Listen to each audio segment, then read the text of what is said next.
salaamaaleykum waa Sénégal salaamaaleykum waa àdduna ñu ngi nii ku nekk turam ak santam di leen wax daleen ak jàmm ci seen émission bu bees bi di collision ngeen xamoon ko ci Maf da Baba Show ci yeneen i anam ñu toog lu yàgg nag toog ak diir ndax def ñu émission ñëpp dañu laajte ñu leen di xamal ne li ko waral na loolu mooy mbas mi lëmbe àdduna mi coronavirus bi moo taxoon ñu arrêté ko waaye nag yàlla indi na jàmm mën nañu tey moo tax ñu ne tey nañ ko tàmbaliwaat te ñëpp xam nañ ne mbas baa ngi ko demee ñu ñaan yàlla rek yàlla jëlee ko fi ci jàmm ak salaam ñëpp delluwaat ci seen liggéey ñu gis lu xew Sénégal fan yi mooy diggante Ousmane Sonko ak kii di Adji Sarr lëmbe lool dëkk ba lëmbe fii it ci diaspora bi ñu ne daal nañ leen tàmbalaat émission ci yeneen anam àndi seeg ñi nga xam ne ñoo moom lañ doon àndal bu njëkk ba mooy kii di Ablaye Badiane kii di Modou Touré ak la Grand Ndiaye di ngeen gis nag dina am lu ci soppeeku ci lu bees ci émission bi mooy Mati bi nekkoon TFM dina ñëw di présenter émission bi bu ci yàlla àndee donc dañ koy remplacer rek ci quelque temps mais incha allah bii di ñëw yàlla mën a def ngeen fekkee nga gis ne moo koy présenter. donc du ñu def lu dul tàmbali émission bi ci kii di Ablaye Badiane laaj ko yan sentiment la gis lan mooy sentiment am ci li xew ci diggante Adji Sarr ak Ousmane Sonko moom ban gis-gis la ci am en tant que immigré lan la ci gis xam nga ak lan la ci jàngat. waaw salaamaaleykum wa rahmatullah mbokk yi ñu ngi leen di nuyu di leen ziara bu wér Maf ñu lay jaajëfal ci li nga xamante ni mooy comme ni nga ko waxee rek émission Maf da Baba Show lañ ko xamee woon mais léegi ñëw ci beneen forme ñu daal di ko tuddee collision ànd ceeg sama gaay bi moo ak la Grand Ndiaye. donc Maf je pense que thème bi nga xamante ni moom lañ andi tey mu nekk thème boo xamante ni képp kuy sénégalais rek je pense que yitteel na la rawatina ak guddi yi ñu toll. je pense que sentiment bi ñu ciy am rek mooy sentiment de déception comme sénégalais yëpp rawatina ak tey jii nii sax ñuy tourner émission bi actualité bi ni mu tëddee. je pense que képp kuy sénégalais rek te nga ne méttiwu la rek je pense que damay jàpp ne waxoo li am au fond parce que vraiment lii Sénégal mérito wu ko lii suñu mag ñu baax ñi nga xamante ni li ñu samp ci dëkk bi ñun ñëpp xam nañ ko yàlla def tey ñun ñi bokk ci nouvelle génération bi teewee lu mel nii je pense que dañ koy naqarlu rek dañ koy naqarlu bu baax a baax ci anam yu muy amee amaana buñ duggee ci biir xuus ci biir je pense que dinañ gën a break down affaire yi bu ko defee jàngat bi gën a mën a leer. ok jërëjëf Ablaye Badiane ñu lay sant la gërëm ci sa intervention ñu dellu ci kii di la Grand Ndiaye te duñ ko présenté ti ñu koy laaj tamit ban sentiment la am ci li xew Sénégal na la ko dundee en tant que un immigré sénégalais ici vivant aux États-Unis waaw Maf situation au Sénégal moom à l'instant T où nous sommes mënuñ ko gisee lu dul di ko naqarlu lu fa xew parce que Sénégal nekk na pays bu nga xam ne boo seetloo si Afrique de l'Ouest surtout l'Afrique francophone il est le seul pays bu nga xam ne mosuñ fa dégg genre problème yi ba tey ñuy wax ay mort donc lii bu amee tey dafa nekk lu nga xam ne mbettal la si ñun ak nekk naxar si ñun à tel point que surtout ñun ñi nga xam ñoo nekk si diaspora bi ñu am ci nag ay jàngat yu bëri et je pense bien que ne au fur et à mesure ñuy dugg ci biir émission bi dinañ ci joxe suñu xalaat dinañ ci joxe ni nga xam ne moom la ko ñi nga xam ne moo nekk fii moom lañ ko dundee et je pense bien que ne suñ contribution dina nekk lu nga xam ne luy dee ko ci xol la quoi parce que Sénégal dafa nekk dëkk bu nga xam ne boo ne dëkk Seydi El Hadji Malick Sy boo ne dëkk Seydi Cheikh Ahmadou Bamba boo ñu dëkk Mawlana Cheikh Al Ibrahima Baye Niass xam nga donc day nekk bu lu nga xam ne mosuñ ko fa xamee xam nga tey bu génnee tey ba nit ñi tey di ci wax mu nekk ñu presque ñu toll ci 1 mois bu nga xam ne c'est le seul thème Adji Sarr Ousmane Sonko te li tax mu ñaaw mooy thème bi mënoon na nekk leneen mais du dara lu ñu leen viol est-ce que comprendre nga mu nekk lu nga xam ne nit ñi tàmmuñ di ko dégg suñu réew suñu Sénégal donc vraiment parler au fur et à mesure ñuy duggaat ci émission bi dinañ ci gën a xuus pour wax ci exactement ce qu'on luñ ci pensé quoi. waaye kii di la Grand Ndiaye ñu ngi lay sant di la gërëm bu baax ci sa intervention am na solo ñu jëm ci kii di Mor Touré kenn du ko présenté ti donc ñu ko laaj lan mooy ay sentiment ci li xew ci Sénégal. waaw Maf li nga ma laaj noonu si question boobu noonu am na solo quoi au fait man li ma si gis daal mooy comme li Badiane wax quoi dafa nekk déception quoi ci man quoi parce que man foogoon naa ni Sénégal romb nañ détails yii nii quoi yi ñuy nekk nii surtout tey après li moo ko seetaanee ba pare tey dama sax rus quoi parce que xool ko ak dëkk ba fu mu toll ak tey jii li ñu waroon a xam ne moom la ñu waroon inquiété wu tolluñ si dul di nekk di wax ay viol ay Adji Sarr ak ay Ousmane Sonko vraiment daal la loolu dafa nekk lu nga xam ne maa ngi koy métti lu bu baax quoi te sincèrement su ma sañoon ñu dépassé yooyu jamono yi ñu toll quoi nekk ci leneen parce que lii amul benn sens quoi pour man quoi nekkul sax loo xamante ne jii télé daf ci war a toog di ci wax wala rajo quoi parce que amul sens ci man. waaw ñu lay sant di la gërëm bu baax kii di Mor Touré ci sa intervention am na solo lool ñu dellu si kii di Badiane di ko laaj Badiane li xew nii ci diggante Adji Sarr ak Ousmane Sonko yàgg naa xew ci Sénégal yàgg nañu ko gis diggante ku góor ak ku jigéen ñi la diw moo violé diw moo violé diw wala kii moo dóor kii moo rey kii te mosul am ampleur bi ma lay laaj lu waral ampleur bi lu waral problème bi indi ñu fii tey Sénégal ba 13 personnes di ci dee. waaw merci beaucoup Maf en fait fi moo daanale rek lay ñëwaat encore parce que xam nga ñun dañuy wax ne lii amul sens comme par exemple genre thème bii nii affaire parce que c'est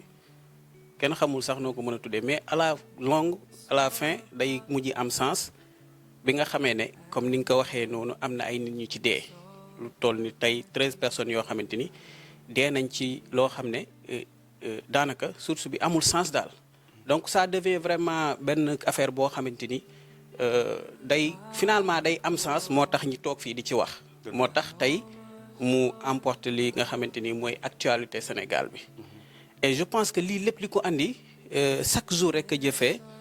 dinañ gis ay aspects yoo xamante ni mooy wane ne am na lu bëri lu ci laxasu loo xamante ni suñu woy politique yi ñoo ñu ko yóbbee donc man tey bu may wax dama naan situation la boo xamante ni comme ni nga ko waxee bu fekkoon ne teg nañ ko fañ ko waroon teg konoon amaana sax kenn du ko yëg parce que on a vu tout récemment li ci am yëpp affaire enquête yi ci am et tout ça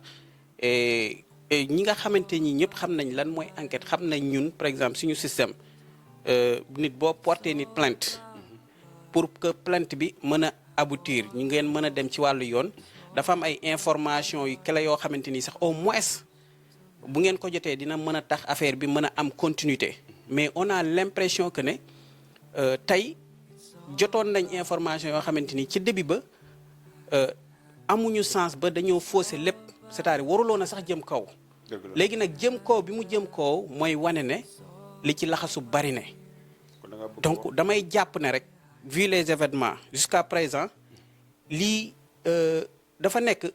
benn genre complot bu ko comme sénégalais yëpp ni ñu ko xamee bu amul sens boo xamante ni complot moo tax mu complot bu amul sens ba pare induire à ce que ay sénégalais di ci dee loolu ñun personnellement ñun waa diaspora bi daf ñu metti amaana sax dama koy faral di wax am na yoo xamante ni sax boo teewee mën naa am nga koy fekkee peut-être affaire yi di nga ko miis mais boo soree ñun niñ koy expérimenter ni mu méttee ci man méttee ko ci yow ci keneen ak keneen je pense que ñi nekk Sénégal sax mën nañ ko bañ a mën na bañ a méttee noonu ci ñoom parce que ñun sori bi ñu sori moo tax donc situation bi daal moom vraiment dafa jéggi dayoo te li am nii tey nga xamante ni tey voilà amaana dinañ ci ñëw mais vraiment Maf on est désolé loolu moo sabab suñu émission bii parce que bon nit ki moom boo amee lu la metti soit bon da ngay jëf boo mënul jëf nga génn wax wala nga toog noppi lii nag kenn mënu ko noppi nit ñi toog nañ noppi ba sonn mais dafa ëpp quoi dafa jéggi dayoo Maf Ablaye ñu lay sant la gërëm ci sa intervention am na solo li ma ko waxee woon rek cas bi du nekk gulet Sénégal c'est pas la première fois ñu ne accusé nit viol te musul am ampleur bi ay nit musuñu seetee waaye bu ñu demee tey jii nii ba un cas de viol dëgg la dëgg muy induire à ce que population sénégalaise yëpp jug ARD am ci manifestation am ci ñu yàq ci ay alalu jàmbur kon dafa baax ñu taxaw am ci ak jàngat moo waral émission bi di ko Ablaye waxee ñu dellu di laaj même question bi kii di la Grand Ndiaye di ko laaj lu waral lu ni mel loo xam ne c'est pas un cas c'est pas loo xam ne musu fa am mais bu demee ba ay nit di ci dee yow lu waral lu ni mel sa gis-gis yow. waaw Maf moi je pense bien que ne sa question boobu nekk na question bu am importance mais man du ma teg tort kenn je pense que ne tort bu may teg mooy ce sont nos gouvernants parce que au début de l'affaire dafa nekkoon affaire bu nga xam ne dañ ko minimiser woon quoi parce que il disait que ne bon comme c'est une affaire bu nga xam c'est entre deux citoyens et ça c'est vrai c'est entre deux citoyens sénégalais yaa ngi dégg comme Adji Sarr et Ousmane Sonko. Adji Sarr porte plainte Ousmane Sonko mais il devait savoir que aussi Ousmane Sonko il n'est pas n'importe qui et ils ont minimisé la personne de Ousmane Sonko. Ils ont minimisé la personne de Ousmane Sonko. C'est ce qui a amené tous ces casses aujourd'hui. Parce qu'au début, ils pensaient que Ousmane Sonko, tu vas très bien. Nous, sur les 15% qu'il a eu, aussi, élection présidentielle. Donc, c'est quelqu'un qui n'est rien du tout. Est-ce que nous avons une affaire électorale? Nous, 50 nangam lañ am ce gars-là il n'a eu que nangam est-ce que comprendre nga kon kii mënut a yëngal dëkk bi donc il faut que ñu seetaan ko pour que xale bi nii xam nga toroxal ko xam nga affaire yooyu quoi mais yàlla du seetaan te Sénégalais dafa nekk nit ku nga xam ne bëggul injustice et cette injustice là ak li nga xam ne moom la Sénégalais porté woon dans leur cœur est-ce que comprendre cette mal gouvernance xam nga bi nga xam ne moom moo am Sénégal c'est ce qui loolu moo indi nag xam nga tout ce haine là nit ñi nag wàcc nekk ci kaw tali bi c'est ce qui a amené c'est ce qui a amené toute cette affaire là bu nga xam ne nga gis ne ay 13 personnes je sais pas 14 personnes dee nañ ci mu nekk affaire bu nga xam ne c'est très regrettable mais man je pense bien que le seul coupable là-bas ce sont nos gouvernants ñi nga xam ne ñoo ñu jiite la parce que nit ki boo koy jiitee xam nga dafa am lu nga xam ne da nga ko war a jiitu ci yu bëri parce que ñun jéggale di jëlale non pas jël maanaam ñun ñoom ñi nga xam ne ñoo ñu jiite maanaam dañoo war a jiitu ci lu bëri ci information ci lu bëri ba ma loolu ñoom ci action prévention xam nga ñoom toujours dafa war di njëkkee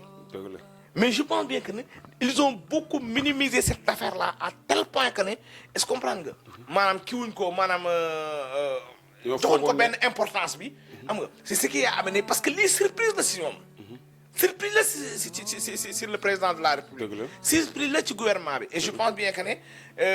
am na leçon buñ ci jàngat et je pense bien que ne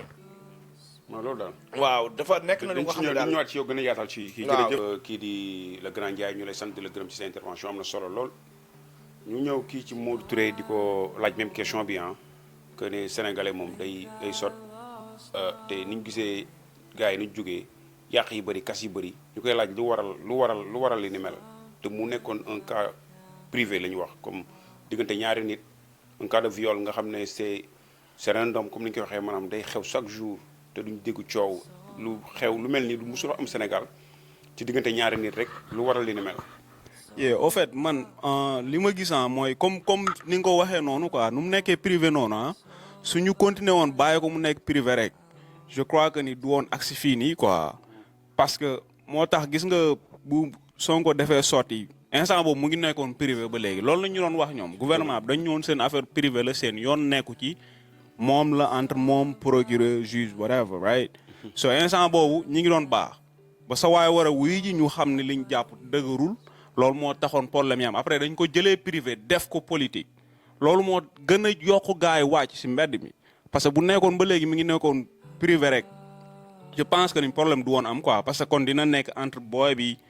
kii ak maître El Hadji Diouf mooy avocat mag ay avocat Sonko ñu dem jàkkaarloog juge bi teg seen ay preuve ñu wax li ñuy wax mu jeex mais le fait que ñu laxaas ci politique bugg ko dem récupérer xam nga jàpp ko yóbbu ko ci loo xam ne du yoon loolu moo tax booy wàcc plus frustration yi nga doon wax ak data yooyu yëpp quoi pour man. jërëjëf ci sa intervention am na solo lool moo Touré ñu dellu ci kii di Ablaye Badiane di ko laaj ne ko tamit frustration bi dama gis ne dafa ànd ak benn violence te jeunesse bi ñoo ci ëpp mën naa ne lii xew Sénégal musul xew Sénégal ndax ñàkk bi la maanaam li mu boole cocktail la daal man ci li ma gis maanaam frustration yu bari lañ boole dëgg la ne mbirum Sonko Adji Sarr bi ci la bokk waaye si sa jàngat yow gisoo ni am na leneen lu ci laxasu loo xam ne waxuñu ko comme maam ñàkkum liggéey bi ci ndaw ñi ak leneen li ci biir loo xamante ji ni yow xëy na peut-être boobu ma la joxee di nga gën a yaatal ci loolu la nga ci xalaat yow. waaw Maf merci beaucoup je pense que man loolu gis naa bon version yi bari na mais man sama jàngat mooy xam nga ñu bari dañuy fàtte ne ñi wàcc ci tali bi c'est-à-dire tranche d'âge la boo xamante ni génération ñoo xam ne ay 18 ans romuñu 18 ans li ci ëpp li koy firndeel mais ñi dee kan nga ci gis mu am benn âge bu mag bi amul ñi ci ëpp from la 15 la ba ay waaw 20 côté yooyu donc te ñooñu boo jëlee 10 ans ci ginnaaw xam nga dañuy fàtte ne dafa am réalité bu amoon 10 ans ci ginnaaw boo xamante ni amaana ñun suñu génération ñun am na loo xamante ni peut-être inculqué nañ ñu ko woon ba nga xamante ni yenn situation yu mel nii bu amee nit ñi dinañ xam naka la ñuy comporté woo en quelque sorte mën nga génn nga def marche sans pour autant nga kii mais dañoo toll foo xamante ni génération bii nii dafa nekk génération boo xam ne c'est-à-dire ñoo gën a yeewu te dootuñ nangooti xam nañ ne ñi ñuy gouverner parce que ku gis nen ne gi chaque jour ñi gis loo xamante ni suñu président wala ministre wala keneen ak keneen wax loo xamante ni ñi teg la vaar mu wan la ne li nga waxoon démb ak li nga waxoon tey dafa wutee c'est-à-dire ñàkk wax dëgg gi évolution moo am tamit waaw dafa tegu ci bëtu ndaw ñi ñiy wax léegi nag situation mel nii bu amee te ñëpp ñi xam parce que xale bi judd suba sax boo ko tegoon ci circonstance bi nii li am nii dalay wax ne la something is wrong lii am na lu ci xew parce que dafa am loo xam ne dafa toppewul yow man mënuma comprendre ah nga ne def na ma lii ñi nga xamante ni ñoom ñoo gën a jege li nga xam ne mooy viol boobu ñi ko gën a jege ñëpp nga dégg leen ku ci ne génn na mu wax ci àqul laay taalaam nga war a mën a jël loolu noonu nga analyser ko nga xool ne kat ñii nii kuy gën a détenir information mënoo leen raw ñoom ñoo ci gën a jege. les personnes concernées. léegi nag ñi war a jël loolu noonu leem ko ba mu baax sànni ko fële. ñooñu concerné ñooñu voilà wax ñu dëgg. donc kon ça veut dire que loo ñàkk xel di nga xam ne lii am na lu ci nekk. man dama naan xam nga laat dafa wax sànq ne comment dirais-je dañoo minimiser woon ki nga xam ne Ousmane Sonko la ma ne déedéet man jàpp ma ne dañ ko minimiser man ni ma gisee situation bi mooy gis nañ benn adversaire politique boo xamante ni xam nañ ne kii am na avenir xam nañ ne kii war na mën a nekk président de la République demain te ñoom ñi gis sénégalais yëpp teg ci seen bët saa li ñu nekk di doxalee Sénégal ñi xam ne kii te gis nañ li nga xam ne mooy projet yi mu andi programme yi mu andi wax ne Sénégal moom nii la ko gisee nii la ko bëgg a doxalee gars yëpp dañ ko jàngat xam ne waa ji kat amaana tey bu fi nekkee président du leen arrangé donc li ma ko gisee situation bi faagaagal la c'est-à-dire minimiser wuñ ko dañoo gis benn adversaire boo xam ne dañ ko bëgg a éliminer parce que loolu lañ fi mos a gis ce n'est pas une première du lu bees donc lu mel noonu bu amee te aussi beneen yaa ngi wax ne non juste rek damay leeral foofu mu ngi wax ne am na yoo xamante ni ñoom dañ ci war a jiitu ay information dañ ko war a xam ma ne ñoo la gën a informé wu ñi ci kaw ñoo la gën a xam liy xew chaque instant c'est-à-dire gis nga nit bu dee ne da nga jiitu te façon yéen a doxal li nga xam ne mooy dëgg sénégalais yi liñ la tegee nga doxalee ko nii rek la mën a demee te aussi am na loo xamante ni tamit mënatul continuer di am c'est-à-dire gis nga génération démb lañ daan wax boo taxawee nekk benn 30 ans sax boo ko amee ñu ne booy nga waroo fi waxee Sénégal ñëpp ci am wàll. nañ ci ñëwaat dëgg la nga nekk bitim réew am 10 ans njëkk ki juddu démb. da cee am wàll. donc yooyu nag vraiment je pense que il faut ñu bàyyi ci xel la nekkoon démb daal mënatul continuer di nekk. nañ ci ñëwaat voilà xam naa ne donc génération bi gars yi li ñu wàccee ci tali bi yàq nekk na loo xamante ni kenn mu c'est inévitable mënul ñàkk ci fuul boo gis ci àdduna bi ñu toll nii donc rawatina corona bi li ci am yëpp gis nañ ko mais loolu dañu koy condamner ñun ñëpp yàq gi mais quand même dafa nekk loo xamante ni mënul ñàkk. il fallait que mu am parce que injustice moom la Sénégalais yàgg gis depuis 2012 ba léegi. kon da ngaa jàpp ne yow su ma déggee ngay wax mooy le fait que nit ñi génn ndaw ñi ëpp ci après rey yàq bi violence bi gën a am doole de jeunesse bi ñoo ko def ñu ci ëpp da nga jàpp ne peut-être maanaam lu ñoo gis ne dañoo tooñ kii di Ousmane Sonko dañoo gis ne maanaam ñu jiite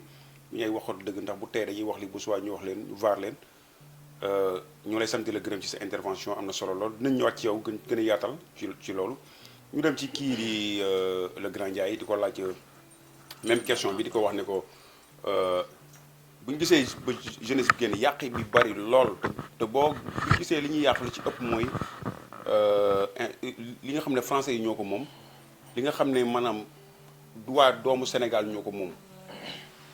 lu waral lu ni mel deuxième bi ndax jeunesse boobu tey jii nii dañoo ñàkk liggéey moo waral ñoom frustration bi gën a dolleeku ci li xew ci Sonko ak Adji Sarr wala mbiru Adji Sarr képp la ak Ousmane Sonko ñaari question la. waaw moi je pense bien que ne maf question bu am importance la parce que xam nga jeunesse dafa nekk lu nga xam ne dafa am importance ci société et je pense bien que ne damay fàttaliku ba may jàng di def troisième am na fu ñu waxee la jeunesse face à son destin angoisse et espérance et je pense bien que ne jeunesse bu tollee ci moment boobu nga toll nag nga nekk ci réew yi nga xam ne comme réew comme ça ce sont des moom la ñu ooyee des pays en voie de développement comme genre Sénégal ils ne sont pas en voie de développement mais des pays pauvres ngay wax sax est-ce que comprendre nga ñu tolloon ci moment bu nga xam ne ñun dañoo jéekoo ci fuy nit ñi di wax ay 500 personnes 300 personnes 200 personnes 100 personnes ñu ngi dee ci géej gi la moo tax ñuy dee ñàkk emploi bi nga xam ne moom moo am Sénégal est-ce que comprendre nga ñàkk emploi boobu noonu am Sénégal est-ce que comprendre nga ñoom ñuy dem di reyante dugg ci géej gi dem ba Espagne ñuy dem ce sont nos mêmes gouvernants yi nga xam ne ñoom ñoo ñuy jiite ñoom di traité di am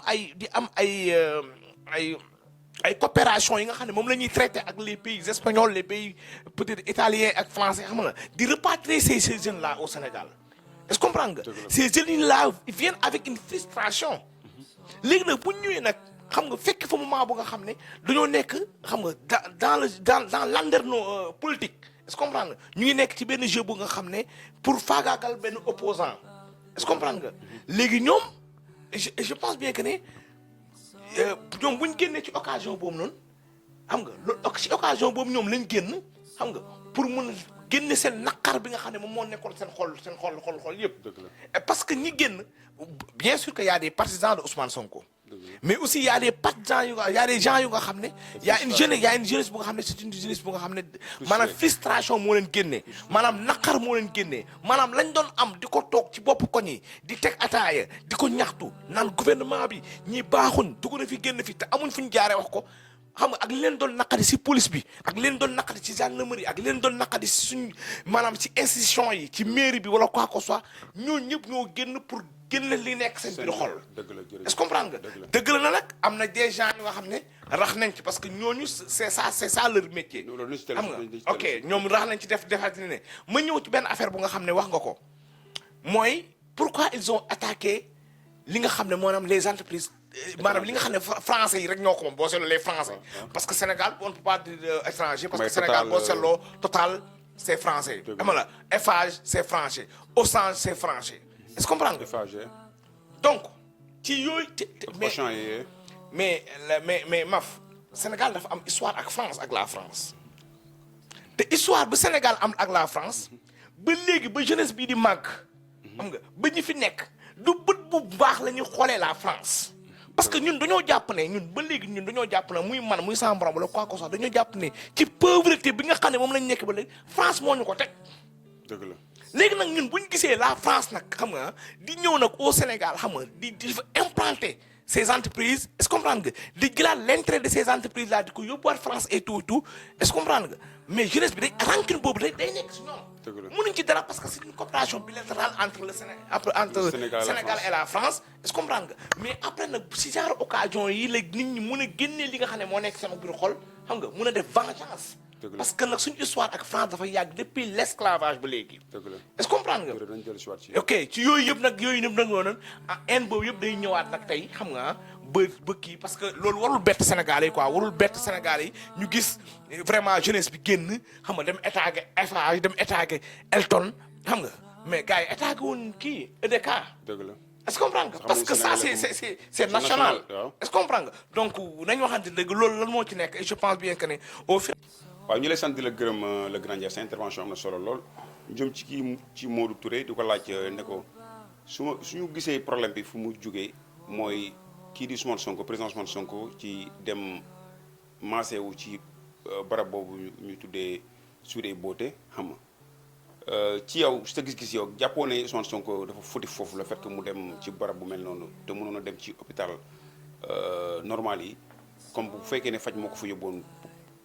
jàppoon ne yow bu defoon lu mel tey jii nii coow li yëpp topp ko tey jii nii ak ñi dee ñi yëpp nit mën nañu ko éviter ba Adji Sarr di ko ci tuumaal. man gisuma ni loolu dara nekk na ci gisuma si benn problème parce que même tey ji yow fii nii boo fi amee problème par exemple man defoon naa benn choc bu ndaw nii mais même su nekkee da nga dem hôpital suñu la fajee ba pare suñu lay booleel thérapie lañ lay booleel quoi so da ngay dem place su thérapie fa ngay defee thérapie ça n'a rien à voir ak hôpital. loolu ay massage la yoo xamante sa yaram la quoi te tey jii Sénégal bu nekkee constitution bi may na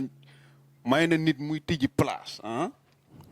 ñu am droit di am ay xawma la ay agré lañ koy tuddee ba xam agré nañ leen wala whatever right su nekkee ñoom am nañ pour jox leen yooyu noonu tey jii pour ñu mun a tijji seen place pour ku mu neex nga dem foofu ñu maase la pourquoi pas Sonko nekk citizen war a dem foofu ñu maase ko mu nekk problème dafa nekk citoyen comme yow comme man comme kaneen ak kaneen mu nekk place boo xamante ni si nekkul place su underground nëbbatuwuñ yor nañ seen ay papier day dem foofu mu maase wu gisuma ci benn problème amul nga am ñaari jabaram yow du ñu ay professionnel yuy maase tey ji yow boo amee problème dem fenn sa soxna mu maase la nu mu lay maase xamu ko da lay bës rek mais xamul ay xam nga sa yax yeeg nu mu ko war a maase ba mu taneeg yooyu quoi mun na la bës nii rek mu feel good mais doo xam lu muy def xamul lu muy def quoi donc man loolu gisuma ci benn problème ku fi am problème Sénégal da ngay dem faju ji boo ñu la waree maase da ngay dem ci place yi lay maase ñu maase la amul ay hôpital Fann nga war a maase woo kan moo la wax hôpital Fann sax dañ fay maase du place côté thérapie bi ngay dem non côté tey ji am nga droit dem fépp foo xamante ni si dañ ni fii da nga fiy maase woo amul ngay da nga ne ok man parce que am naa xaalis Fann laa war a dem yow la loolu sa choix la en tant que citoyen fu la neex ngay dem nga maase wu bien vrai bu légalee rek jeex na man loolu la bu légalee ñu teg ko ci yoon état moo leen jox loolu noonu mu dem fa maase wu gisuma ci problème quoi man mais est-ce que en tant que un président maanaam yaakaaru Sénégal ñu ne dafa ci aspire à devenir le président de la République du Sénégal donc fa laay waxee ndax fotewul foofu le fait que moom am ñu topp ci ginnaawam dafa waroon a am xel di xalaat ñaari yoon maanaam bu fekkee ne yow da nga bëgg a nekk président du Sénégal donc xam nga ne yow am nga tu es l'opposition donc xam nga ne yow nguur gi mën nañ laa bañ a baal dara moom dafa waroon a bàyyi xel ci loolu fa laay waxee quoi ndax yow jàppoo ne looloo tax moom bu fotewuloon foofu noonu xam ne moom c'est pas une personne ordinaire il est Ousmane Sonko président Pastef ñëpp xam ko mu nekk 3e dans l'élection passée donc c'est quelque chose d'important. lii laa lay wax lii laa lay expliquer ci loolu gis nga tey ji man le fait que moom mu wàccee boppam ba toog Sénégal di fa maase woo rek loolu noonu gars dañ ko ci war a ñee quoi tey ji ñaata nit ñoo nekk foofu nekk ay ministre suñu massage sax suñu koy def suñu xaalis la ñuy jël dem France. mais pourquoi pas mu warul woon a gisoon ne dafa leen a waroon a woo. woo kan ñëw këram. maanaam ut ay master professionnel wala bu fekkee. kan nga gis muy def loolu fii. gars yi bu ñuy maase wut dañuy dem ci place yi. mais si mais il est dans la politique. donc je quand sais tu es dans la politique donc. parce que kon yow donc bu ñu duggee foofu léegi moom dañ ko léegi kon politicien nekk na ko rek dafa war a nekk prisonnier quoi waratoo dem maase wu donc kon bu demoon hôtel tey jii ñu ne ok bi ku nekk ci hôtel ba di fa raxas jiiñ na ko lii donc waru woon dem hôtel dafa waroon tëdd gaalem donc à la fin yow waratoo génn sa gaale parce que da nga nekk candidat quoi. xam nga loolu mooy problème Sénégal tey jii bu ñu demee ba sécurité bi yow nga dem ba yow. tu te sens même plus sécurisé pour génn sa dëkk dem foo war a dem comme en tant que un citoyen loolu mooy problème bi. dinañ ñëwaat ca joxal kii joxal. ku bëggoon a dem ak kii nu mu tudd DSK xaw ma te du fii la ko gars yi keppee. dinañ ñëwaat foo dem buñ la bëggee kepp foo dem ñu kepp la. am na solo li nga xam ne dañ ñëwaat ci yow joxal ma Ablaye Badiane. ok Ablaye li ma laaj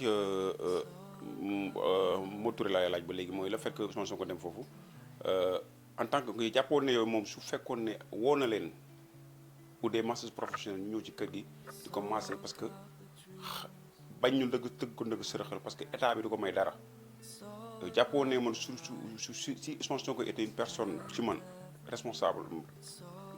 xam ne loolu moo doon li gën li mu waroon def.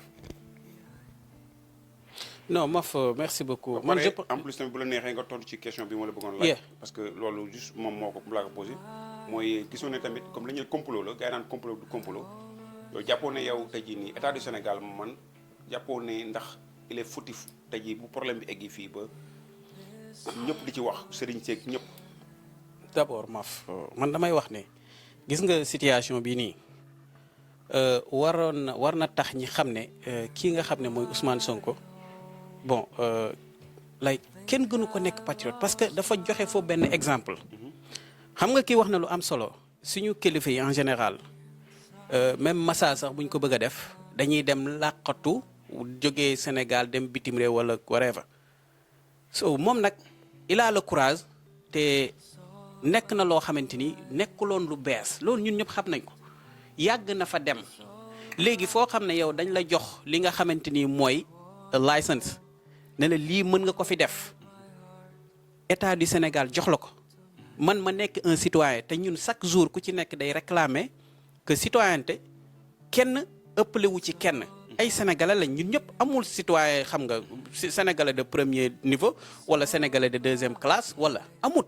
même bu fekkee ne da nga aspirer nekk pour nekk président demain jàppal ne amoo loo ëppale sénégalais bee amul donc nit ki nag am na possibilité même bu ko dara méttiwuloon sax mu fil rek laa lay wax nii man dama gëm ne ñun ñi ñëpp amul ko fi dul dem massage bu la dara méttiwut sax nga sentir fatiguement nii rek bu la neexee mën nga dem massage loolu dara nekku si ñi jël question boo xamante ni bëgg ko jël yeggale ko foo xamante ni yegg fa man pour man Ousmane Sonko dafa joxe benn image boo xamante ni wan ne nit ki nga aspiré jiiteem réew wala nga jiite sax réew warul mën a kii empêcher li nga xamante ni mooy nga am sa vie bañ na ko ba même nit ñi ko gën a ji liñ ko jege-jege am na loo xamante ni c'est sa vie am na lu koy métti mën na dem te ñiy wax naan xaw ma na ñëw lan moo tax ñëwuñ maase ko ci këram mais il a dit clairement mais am na massage yoo xamante ni ñi war a ñëw sa kër jox la ko mais loolu ça coûte de l'argent te ñun ñëpp xam nañ ne Ousmane Sonko dès que mu accédé doon député salaire am mais daf ko diviser en 3 parties benn bi rek moom lay lekk ak njabootam yeneen ñaar yi da koo joxe donc loolu kon gëmuma seen ñiy wax naan loo xam ne mu da lay coûter benn 200 000 par séance nga war a ñëw di ko def saa su nekk te yàgg na ko def te méttit boobu ñuy wax man là où je vous parle mais maa ngi am benn kii boo xamante ni mais bi ma demee hôpital kii lañ ma yóbbu donc damay suivre comment dire ay séance de kii thérapie yoo xamante ni massage la mais c'est ça loolu faux débat la gis nga mbir mi daal maf ku la wax lu mooy lii dañ koo commencé togg ko du début à la fin te lii nag lii am nag chaque jour événement yi ni muy déroulé chaque jour mooy wane ne di leen gën a feeñal rek saa su nekk di wax ne lii ab complot la complot boo xamante ni bu salte boo xam ne kenn mënu ko rafetlu tey da ngay toog événement yi ni muy déroulé actualité bi ni Sénégal ak foo mënti nekk boo ko tegalee say naataango ay ñi nga xam ne ci yeneen dëkk lañ nekk duñ ay sénégalais nga explainer lan situation bi dañ naan non non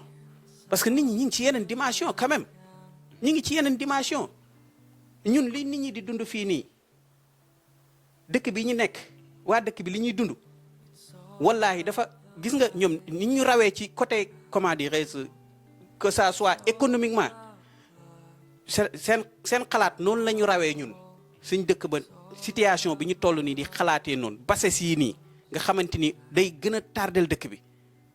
ba tey jii nii li am nii nga xam ne bépp sénégalais da koy naqarlu ci moment bii nii à l'instant tey ñu toll du ñàkk xam naa sa question foofu nga koy yóbbu ñu dugg ci parce que dama koy bañ a. waaw mën naa ko continuer laajte mooy le fait que maanaam tey jii nii ñu ne gouvernement bi la du gouvernement bi ba tey jii nii coow li amoon ci ba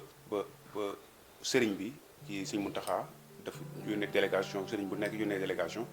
dem wax ak kii di nguur gi ba ñëw toogaat ba lépp dal xam nga waaw Badiane ñu lay sant di la gërëm ci laaj bi ci question bi am na solo trop ci réponse bi ñuy laaj kii di le grand Ndiaye di dellu ci yow di wax ñu gis ci ne maanaam ba problème yi amee coow li bëri manifestation yu bëri dañuy génn ak du ñuy génn gis nañu sëriñ yi dañoo ñëw dalal affaire yi ci dalal askan bi ba ñëpp dal ñu gis ne yónnee woon nañ délégation bi génn dem ci ab kii gis ci président Macky Sall wax ak moom dem ci ñi nga xam ne ñooy waaye manifestant yi ñi leen jiite wax ak ñoom bañ génn def seen déclaration ñu ne bàyyi nañ lépp ñu gis ne tey dañoo gis kii di Adji Sarr dafa génn def déclaration ci li xew mu diggante Ousmane Sonko moom jàppoo ne day xambaat taal bi wala day apaiser yow ban jàngat nga ci am ba nga dégloo Adji Sarr wax ba pare. waaw moi je pense bien que balaa maa ñëw sax ci affaire Adji Sarr damay wax ci sëriñ si le rôle de régulateur bi nga xam ne moom la ñuy jouer envers la société parce que nag il faut nga xam ne ñun loolu mooy sens Sénégal loolu mooy sens Sénégal lu tax mu nekk sens Sénégal parce que Sénégal tey bu nekkoon comme les pays yi nga xam ne ko tey ñoo nekk sur région bi comme ay genre Mali ay Côte d'Ivoire wala quoi que ce soit genre problème yi am pa moi je pense bien que ne instant bi ñu ngi ci ay duñu wax sax waxu 17 waxu 16 waxu 14 mais ñu ngi ci ay 100 wala 200 wala 300 est-ce que comprendre nga mort la ñuy wax est-ce que comprendre nga mais nag sëriñ si importance bi nga xam ne moom lañ am si suñu société mooy la société sénégalaise est-ce que comprendre nga xam ne tension bu munti am buñ jógee rek buñ waxee rek est-ce que comprendre nga day am benn influence bu nga xam ne da koy def ci citoyen ci citoyen yi. ndax mu ngi waaj a dëñ. non gaw ma ne mu ngi waaj a dëñ peut-être que lay yéex a wax bi moom ma ci jaaxal rek au début est-ce que comprendre nga mais gaw ma ne mu ngi waaj dem parce que ku ci mel ni la xalif général des mourides sëñ Mountakha yaa ngi dégg ba mu jógee bu wax rek boo seetloo. même ni waa M2S xaw ma mooy ñi doon def M2D boo seetloo ñoom ñu waroon def marche ñëpp dañoo jël seen affaire teg ko ci suuf c'est que le problème c'est pas le peuple sénégalais le problème c'est pas la jeunesse sénégalaise le problème c'est pas l'opposition man ci du ma jàpp le problème c'est le président de la République c'est à lui de diagnostiquer ce problème xam nga et d'en tirer xam nga une conclusion bu nga xam ne mooy mu jël affaire bi ne ko fi dàkk mu taxaw buñ bañee xam nga mu egg fenn fi. loo gis ci le fait que mooy li ma la wax rek le fait que nga gis maanaam ñu waxoon ba weesu foofu yëpp. mais nag fa laay waxee quoi. mooy fi nga ñëwaat après parce que buñ demee ba nga xam ne sëriñ si génn nañ seen kàddu wax ci. ba nga xam ne Sénégal mu ngi delluwaat à la normale est-ce que comprendre nga nit ñaa ngi wax nit ñaa ngi génnaat est-ce que comprendre nga maanaam boo seetloo sax gouvernement bi def na benn pas bu rëy ci maanaam ci état d'urgence bi nga xam ne moom la defoon xam nga indi ko léegi de minuit à 9 de je pense. de 9h à minuit de 9h à minuit teg naa fu noonu la ko indi donc je pense bien que ne nit ñi mun nañ génn dem defi seen activité normalement delluwaat seen kër yi normalement sans pour autant ñu maanaam. mais nag bu ñu ñëwee wala benn instant à l'instant tey ñu xëy ñu ne ñu Adji Sarr dafa def benn ñu gis Adji Sarr gi def li nga xam ne moom la def ci télé bi nii quoi est-ce que comprendre nga. dëgg la moi je pense que ñu ngi jéem a déclenché waat leneen lu nga xam ne est-ce que comprendre nga maanaam lu dafa mel ni lu doon nelaw nga di ko jéem a déclenché waat est-ce que comprendre nga te buñ ko déclenché lu gën a pire lu fi amoon mun na am et loolu ça n'arrange pas les Sénégalais xam nga tey ñun buñ ciy wax aussi xam nga nekk fii ci diaspora bi di ci wax c'est parce que on a droit en parler parce que Sénégal suñuy parents ñoo fa nekk suñuy rakk ñoo fa nekk suñuy mag ñoo fa nekk suñuy yaay suñuy papa ak suñuy yaay donc je pense bien que ne lii nii nga xam ne moom la soxna si def muy soxna Adji Sarr moi je pense très bien que ne c'est pas un bon exemple c'est pas un bon exemple et je pense bien que ne nekkul lu nga xam ne arrange dina kii suñu dee ñu ngi ñaan daal xam nga vraiment luñ ci mën a dox pour mu daal mu taxaw xam nga le Sénégal revient à la normale quoi. ñu xam ko ci Sénégal bañ ko xamee woon quoi. jërëjëf sa intervention am na solo. jërëjëf la grand sa intervention am na solo Ablaye Badiane ñu delluwaat ci laaj bi rek mooy bu ñu xëyee tey ñu jàppoon ne problème bi fay na ndax ñu ngi doon dund ci li xew Sénégal mooy ñu dellu ko jàll Sénégal yëpp muy kii di Thione Seck nga xam ne waykat bu mag la woon tey dimanche bi passé mu génn àdduna. ñu ngi fàtte sax di te jaale ñu ko ñu koy jaale Wally Seck ak kii di Lamine Nar suñu xarit ak sénégalais yëpp xam nga ñu nekkoon ci loolu xëy dimanche lundi mardi mercredi bëm ñu ne Adji Sarr day wax Adji Sarr yu yaakaar ne bu génnee day wax indi jàmm dellu ci jàmm comme ni ko suñu Mountakha woote comme ni ko société civile woote comme ni ko waa Sonko woote ñu xëy rek dégg Adji Sarr presque 45 minutes mu ne ci vidéo di wax ni ko Sonko violé di ko bu mu xamante Sonko jàppal Sonko indi Sonko nga jàpp ne loolu day yokk day xam ba taal bi wala luñ ko diggal la wala yow ban jàngat nga ci am daal. waaw merci Maf de passage yaa ngi ñuy fàttali sax ñu jaale Sénégal Thione Seck ñaan yàlla xare ko aljana firdawsi je pense que bon li am nii tey ñun ñëpp ñi teg ci suñu bët ba tey naqarlu rek parce que. fan yi yëpp gis nañ situation bi ni mu ñëwee au calme kilifa diina yi def nañ seen liggéey di dox tànki jàmm ba manifestation yi waroon a am que ça soit Sénégal muy ak diaspora bi ñun fii nii waroon nañ def benn manifestation boo xam dañ ko surseoir parce que kilifa yi wax nañ bu fekkee ne nag kilifa yi wax nañ ñi toog ñun ñëpp ndege ne di xaar te bu ñu fàtte ne ba fi ñuy waxee nii am na ñi nekk ci prison bi kenn xamul nu ñu toll te ci manifestation yi la jógee donc ba léegi tension bi mu ngi fii wàccagul kon nag lu mel nii bu amee tey ñi toog ndaw si génn di def yenn genre déclaration yi je pense que loolu man damay jàpp ne ñi ñu jiite bëgguñu Sénégal non parce que bu ñu bëggoon Sénégal yu mel nii duñu ko seetaan ci circonstance bi toll nii li ma ci jàngat bi ci njëkk mooy ñi ko def manqué nañ respect ñi nga xam ne mooy kilifa diine yi. dëgg la respect total. parce que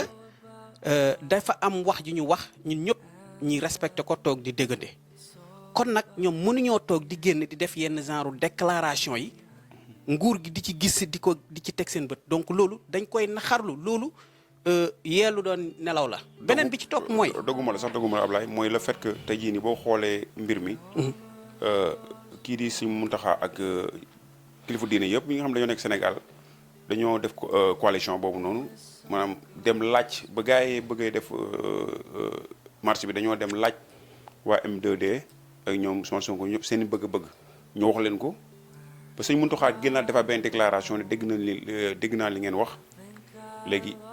yeggee naa Macky Sall li ngeen ma wax kon ñu ndëgg ni Macky Sall lan la war a wax lan la war a tontu Ousmane kii di Sëñ Mountakha ñëpp naan jàmm dina ñëw ñu ñëw jamaat ñu paaka nii yow ma bàyyi la nga yeggali. waaw te li ci gën a garaaw sax non li ci gën a garaaw sax mooy li ci gën a garaaw mooy ñun ñëpp lii tey ku ko seetaan déclaration bi di nga gis ne dafa toppewul sax dafa bëri lu meekul sens ci li ndaw si wax tey ñun ñëpp déception totale lañu ci am na yenn kàddu yoo xam ne nii man yaakaaroon naa ne toll fii Sénégal yenn kàddu yu ñaaw yi kenn waru ko yëkkati te dafa am lu mu wax loo xamante ni ba tey chaque jour mooy li ma doon wax sànq rek day wane ne complot la ndaw si dañ ko laaj ñu ne ko yow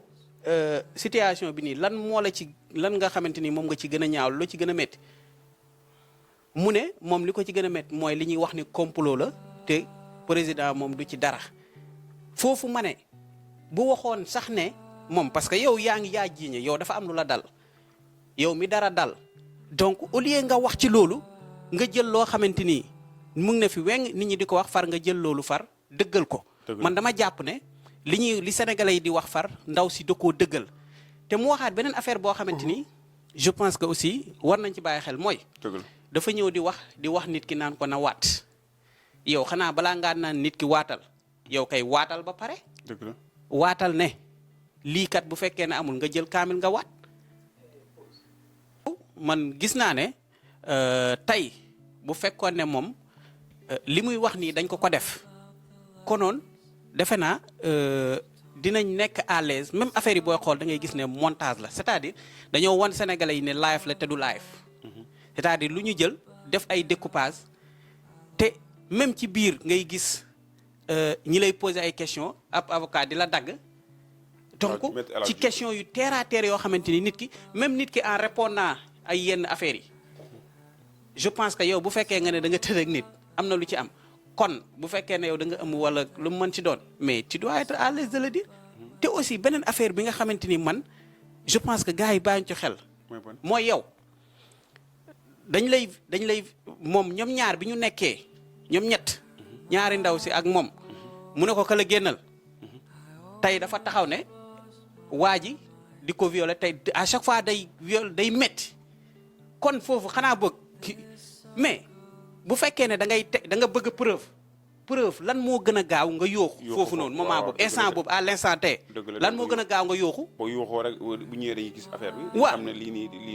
nii am na lu xew ñi laaj la ay xaw ma prélèvement lan moo tax fee dafuñ c'est-à-dire affaire yi wax ji toppool boo ci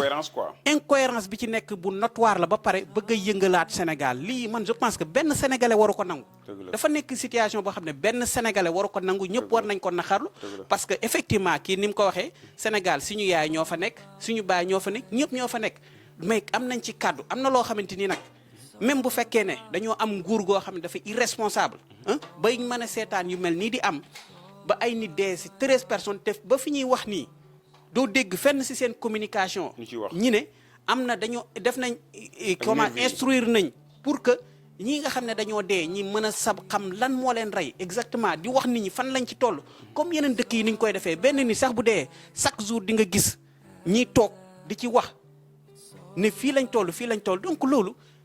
dafay metti ñun bu ñuy dund ci dëkk yi gis ni muy doxee te ay doomu aadama kese lañ. dëgg la ëppale wuñ ñi dara du xam-xam du leen. donc yii daf ñuy metti nag buy xew suñuy réew saa su nekk. dëgg la Ablaye. mënuñu nekk à l'aise lii dafa metti. dëgg la Ablaye sa intervention amati na solo bu ñu la dégloo moom dañuy jàngat rek ne mbir mi moom ku mën a jàpp bu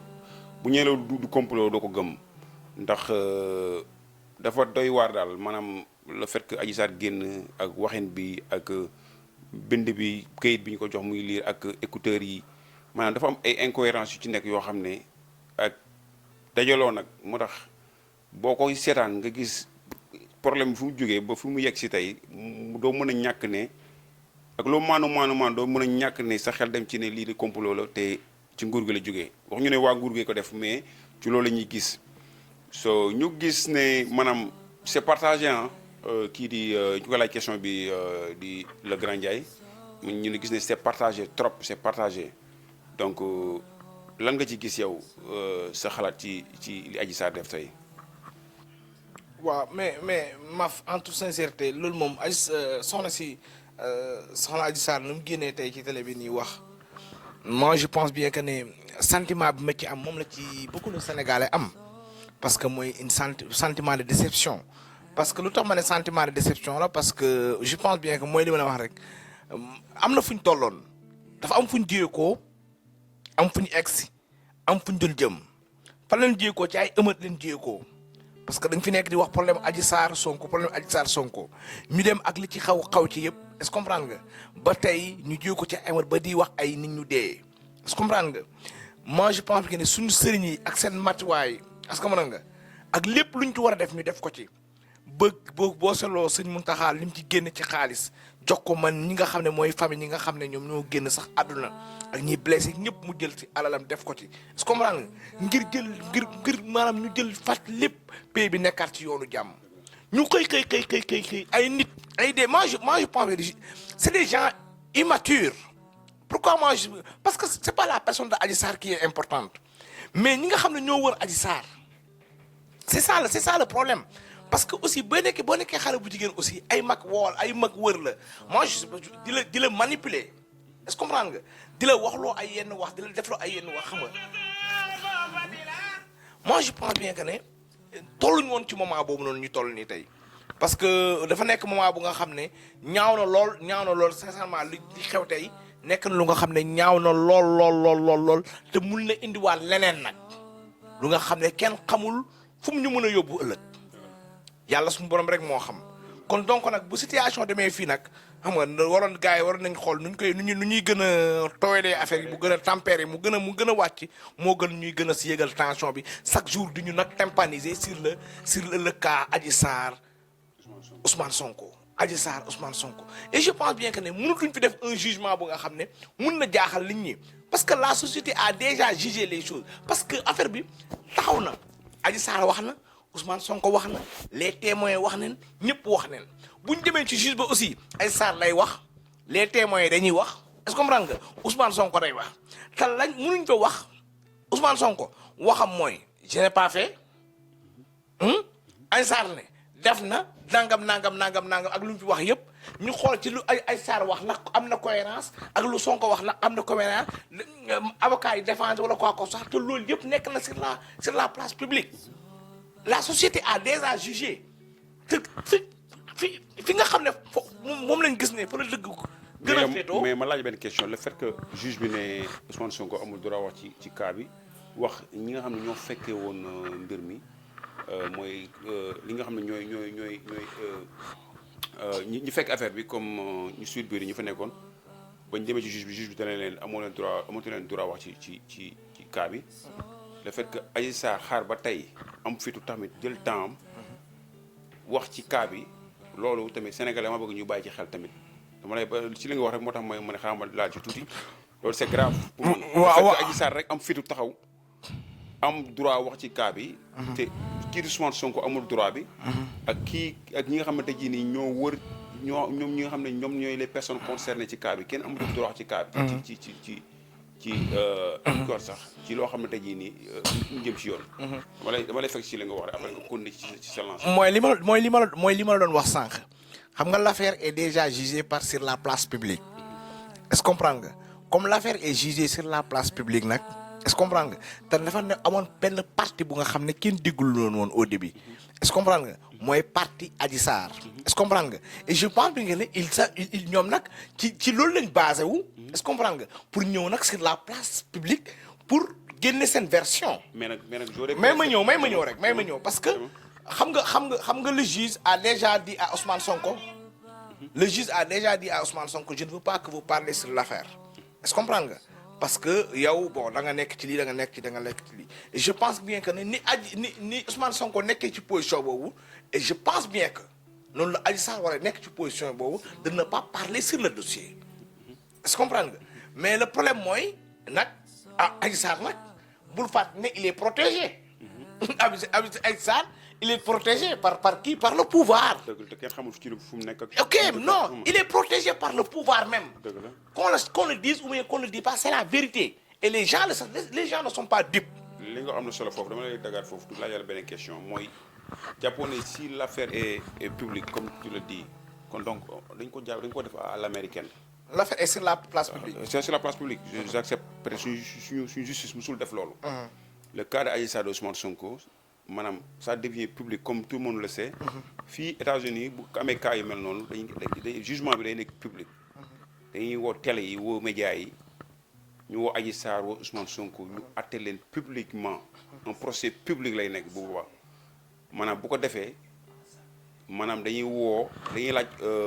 laaj ñii di audience bi dañ ci am particularité bi dañuy déglu ñaari parties yi bu ñu paree ñu laaj jël 20 personnes yoo xam ne c'est des personnes choisies randomement maanaam dañu leen choisir ñu laaj leen seen xalaat lan lañ xalaat ci cas bi juge bi amatul droit jox jugement day déglu dañuy bàyyi nit ñi déglu ba pare ñu par rapport ak ñooñu si seen xalaat ñu concerté wu ñu ñëwaat woo leen laaj la lañ xalaat ci ñaar ñi lañ wax. waaw mais maf parce que toll na foofu. parce que non boo gisee tey jii non nii mais nag xam nga. non dama ne la bu fekkoon ne tey jii nii. non mënul nekk li ngay wax pour mënul nekk la sénégalais na roy ci justice américaine. non mënul nekk parce que xam nga tolluñ ci fu ñu maanaam justice c'est pas quelque chose bu nga xam ne un pays souverain c'est pas quelque chose bu nga xam ne dañoo toll ci roy xam nga nañ roy ci kii wala nañ roy ci kii non dafa am les lois et règlements ça veut dire dafa am réew nu muy doxee. est-ce que comprendre réew bu nga xam ne dafa tegu ci yoon. Moi, je vous ai dit que l'affaire est jugée sur la place publique. Je ne vous ai pas dit que, est-ce que vous comprenez, l'affaire ne sera pas jugée au niveau du tribunal. Mais je dis que l'affaire est déjà jugée sur la place publique. Pourquoi l'affaire est déjà jugée sur la place publique? Parce qu'on a le public, madame, nous savons que nous sommes 17 ans. Nous savons que nous sommes dossier. Le dossier, une version de la version d'Adji Sarr. Est-ce que vous comprenez? Parce que les PV PV yëpp dafa génnoon nekk ci place publique bi xam nañ version kii ngay maanaam xaw ma nan ñu koy mooy. gaan bu demoon jëlee ci Adji Sarr xam nañ version Adji Sarr ci lu mu bind ci PV bi xam nañ version ñeneen ñi mais je pense bien que ne léegi boo seetloo ñëpp xam nañ seen version léegi nag nit ñi nag ñooy jugé nag à travers kenn ku nekk na ngay gisee wax ji. est-ce que comprendre nga. nga def sa jugement bopp. jërëjëf Ablaye kii di le grand Ndiaye si sa intervention gënoon naa yaatu am nañu question yu waroon a gën a laaj mais comme que temps moo ñu xoj ñu jël kii di Ablaye Badiane laaj ko quelques questions ñu gis ne maanaam cool yi ba mu amee maanaam ñi nga xam ne immigré ñoo ci gën a sonn doon def ay vidéo def ay live di yee Sénégalais yi di leen inciter à ce que ñu yeewu parce que dañoo toll ci yeewu gars yi dañuy nelawal. muy yow muy man muy la grand muy bu ci nekk yaa ngi def vidéo presque la majeure partie des immigrés dañoo def ay vidéo di conscientiser sénégalais yi mais dañuy dem ci gis ne ñi nekkoon Sénégal dañu doon blâmer suñuy parents suñuy waajur suñuy mag suñuy rakk di ñu tiital arrêté leen li ngeen di def kër man je pense que ne yow maanaam ndax ñoom dañ leen di nelawal wala ñoom dañoo xamul li xew parce que ñun dañoo génn moo tax. mooy mit boobu deñ ba kenn mënatuñoo nax kenn mënatuñoo nelawal parce que tamit fii loola li xew Sénégal xew fi liberté moo fi am boo gisee ñuy néewal nit doole da ngaa war a yee nit ki ba tey jii patriotisme boobu di ñëwoon si ñun ba ku ci nekk si ñun jëloon ay vidéo di def seen waa kër ku ci nekk muy man dañ maa tere wax xam nga di jëm ci Ousmane Sonko muy sama papa di sama yaay di samay famille muy yow mii de Badiane yaa ma ko doon wax muy le grand te mu nekk loo xam ne presque c'est général ñëpp koy dund te doo comprendre lu tax ñoom ñuy ragal loolu bon ma lay laaj question boobu ndax tey jii nii yor lañ ñu noppi ñuy tamit di jàllale benn message kii di suñu grand suñu tonton ci lu ñu ko mën a tuddee muy grand Ousmane Tounkara nga xam ne dama dégg nañ ko jàpp te bu fës loolu tamit ñuy wax ne maanaam consul bi moo ko jàppalu consul bi dama part man ni ma ko xamee muy kii di El Hadj Ndaw ñu koy nuyu muy sama xarit ku baax man jàpp naa ne moom lu ni mel du ko def mais xam nga nit ñi moom bu coow amee ku nekk dina wax mais nañuy xaar ba la personne concernée moom mi nga xam ne tey jii mu fi consul fii ci dëkk bi ñuy wax États-Unis di New York xam nga consul général ñëpp koo fi mën a wax muy xale yëpp lu baax lañ ko xamal donc buñ déggee ne moom moo def loolu gars yi ku nekk di woote di wax man j'aurais préféré que moom la personne concernée mu génn wax nit ñi xam fu féetee que nga ñu am jugement ci moom man de ma part personnelle gëmu ni moo ko def ndax nit du def dara mbokkam lu lu mel mbokkam te gëm naa man ni ma ko xamee parce que ay 5 ans 6 ans 7 ans ma xam ko lu baax laa ko xamal kuy man ak muy keneen ñu fi toog ñëpp loolu lañu ko xamal kon donc lu ñu mën lu wax ci moom lu baax di ko nuyu di wax ne Ousmane Tounkara fi mu nekk yàlla na ko fa yàlla jëlee ndax tamit day représenté ki fii askanu Sénégal di représenté di yee Sénégalais yi di jël kaddu ndax Sénégalais yi te pourtant mi ngi à l'aise il est à l'aise ci mu nekk bu ko neexoon mën naa toog du wax ci Sénégal mais bu waxee ba li fekk ko ci kon nañ ko jàppale ci li ñuy def dinañ ci ñëwaat nag wax leen ci nan lañ koy gën a jàppale pour que mu génn ci jàmm ak salaam Ablaye ma jox la nga kàddu gi mujj gi nga wax ci. gis nga Maf en tant que émigré ñun d'abord boo gisee situation Sénégal mu concerné ñi bi ci njëkk mooy ay sénégalais lañ ay citoyens lañ ak fu ñu mënti nekk war nañ ci mën a wax. ñaareel bi mooy dañuy fàtte ne gis nga Sénégal boo demee même làmb sax bu amee par exemple da ngay gis boo demee ci kër yi nit ki dina am possibilité mu toog di ci débattre ak ay nit ñun nag possibilité boobu amuñu ko par exemple ku ci nekk xam ne dëkk bi nu mu demee rawatina ak par exemple fii nii New York bi ñu nekk nga xam ne mooy dëkk bi gën a busy ci Amérique yëpp di nga gis ne nit ñi amuñu temps donc mais nag situation yu mel nii bu amee lu mu métti métti war nañ ci mën a wax suñu xalaat parce que loolu la ñu am beneen bi ci topp mooy technologie fi mu toll bokkul ak les années passées nga xam ne tey lu mel nii bu amee yow doo ci mën a am possibilité di ci wax non seulement doo dégg information bi sax jot ci problème lay doon asumalaak nag bay am possibilité di ci wax nit ñi di la déglu donc loolu dafa nekk loo xamante ni bu ñu yegsee fii day jaadu ñi wax ci sunu xalaat gis nañ ne nag nguuru Sénégal ñi ngi def lan xooqatal li nga xam ne mooy immigré yi tak ñi ngi leen di commencer taxer de n'importe quoi da ngay dégg sax léegi ñu ne bon ñiy woote yëpp xam nga di wax nekkuñu Sénégal mais nag loolu dañ ko war a comprendre li ko waral mooy dañoo dund ci dëkk yoo xam ne gis nañ ni muy doxee nit ñi am nañ liberté wax te gis nañ aussi yow lépp loo gis gëm naa ne loo gis lu baax ci dëkk bi gëm naa ne da nga ko yéene sa dëkk donc bu ñu tollee fii nii yu mel nii di am vraiment ñun mënuñu ko téye faaw ñu génn di wax donc nguuru Sénégal gi warul amul pour di ñu xooxatal parce que loolu c'est révolu loolu du tax gars yi dellu ginnaaw suñu war a wax seen xalaat ci réew mi en tant que sénégalais ñi wax ko foofu noonu lañ toll. grand Tunkara ñun ñëpp xam nañ taxawaayam ci li nga xamante ni mooy Sénégal bëri na ñu mu yee tout le temps day wàcc ci média yi que ça soit buy wàllu sensibilisation da ciy nekk bu wàllu aussi wàcc ci mbedd mi naqarlu li nga xamante ni mooy doxalinu suñuy gouvernant kenn du ko ci jiitu donc comme ni nga ko waxee rek dem na ba nga xamante ni xeexal Sénégal moo tax tey mu nekk comme ni ñu ko waxee noonu ci loxo yoon et waaw mënoon na ko ci bañ a fekk parce que ñun man dama koy faral di wax fii nii ñun ñëpp ñi ngi sant yàlla wax dëgg yàlla ñi ngi sant yàlla bu baax ku ci nekk yaa ngi am li ngay am yaa ngi waaw voilà yaa ngi sant yàlla bu baax donc loolu man pour man boo jógee am na loo xamante ni ak luxury boo mënti nekk doo ko bañ a yàq il faut nga yëgal ko sa yaram parce que sa dëkk la concerné fa nga juddoo fa nga màggee fa nga yoroo say yaay fa say bàjjen ak fa say kiyang fa say papa donc mënoo ci ñàkk impliqué wu dañ ko war a comprendre donc nañ bàyyi immigré yi ñuy wax di leen teg yenn kii di wax ci ñoom yoo xamante ni non li ñuy wax naan ay immigré yi ñooy waaw affaire yooyu noonu mais dañuy wax suñu xalaat il faut que ñuy wax suñu xalaat parce que Sénégal ci lañ bokk yoruñ beneen nationalité. mais noo gisee affaire bi dajee le fait que maanaam ñuy stigmatiser maanaam mooy say famille ñoom dañuy yaakaar ne tey boo waxee rek. waaw parce que boo waxee rek. parce que loolu lañ fa mos a gis loolu lañ fa gis ba gis nañ tout récemment comme li ma la wax nii Ousmane Tounkara wax ak di sensibiliser Sénégalais yi moo tax li fekk ko ci. waaw voilà man sama live ma njëkk a wax loolu la moo boobu laa njëkk gis ñu naan ma xaw ma ay Assane Diouf ma ne xoolal ma lii rek ci ban monde lañ nekk léegi kenn ñemewut a wax ak foo mënti nekk mais dañuy wax Sénégal ñoom kenn moomu ko ci dañuy wax te man gëm naa ne consul comme ni nga waxee noonu ñun ñëpp noonu lañ ko xamee man franchement nit ku baax la loolu laa ko xamee moom ñëpp la amal jàmm ku mu gis voilà loo doon xale dina la jox cër bi ci war donc yooyu man gëmuma ne moom doon na ci dara quoi jusqu'à la preuve du contraire man gëmuma ko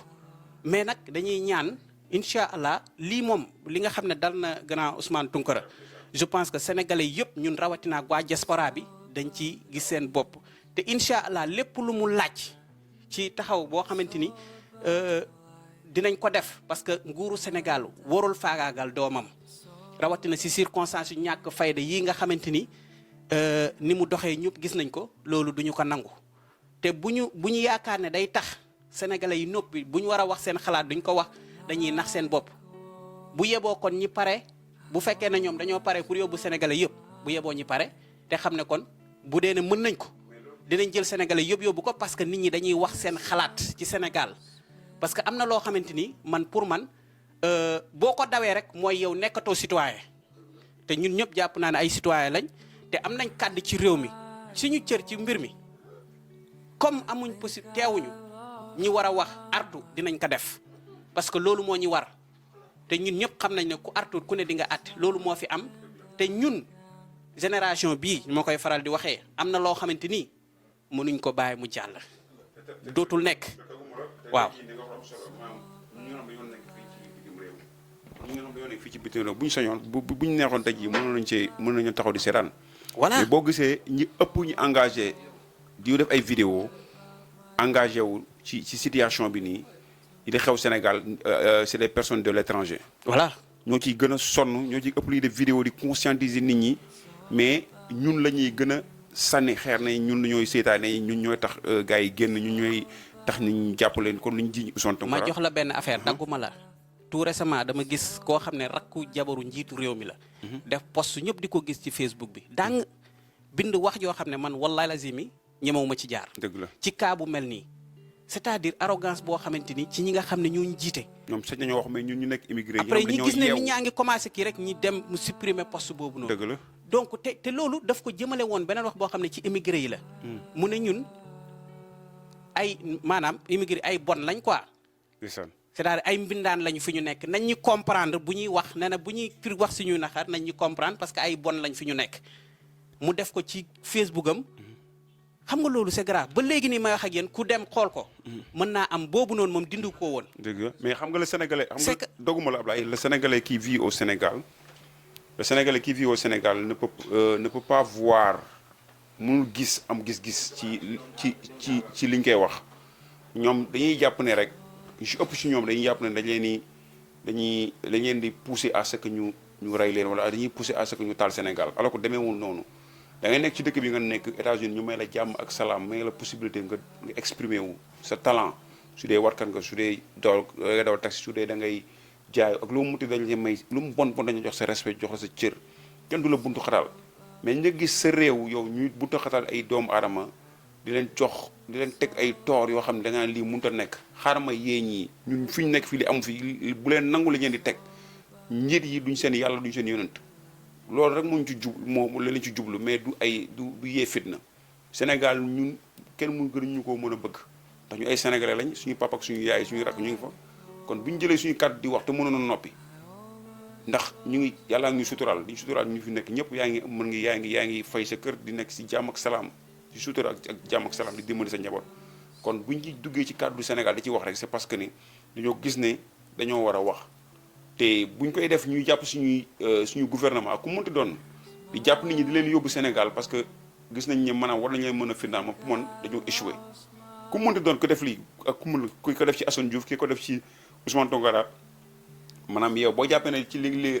ak muy gouvernement sax ku mënti doon du ma xam ko xaw ma ku ko def jàpp nga ne yow li nga def ni ndam la ma pour man fayit la da ngaa fayit sa mission parce que du jàpp doomu Sénégal yóbbu ko Sénégal comme li xew Allemagne comme li xew Espagne ñi nga xam dañoo reyante dem ba Espagne ñu ngeen fexe ba répatrier war leen du ndam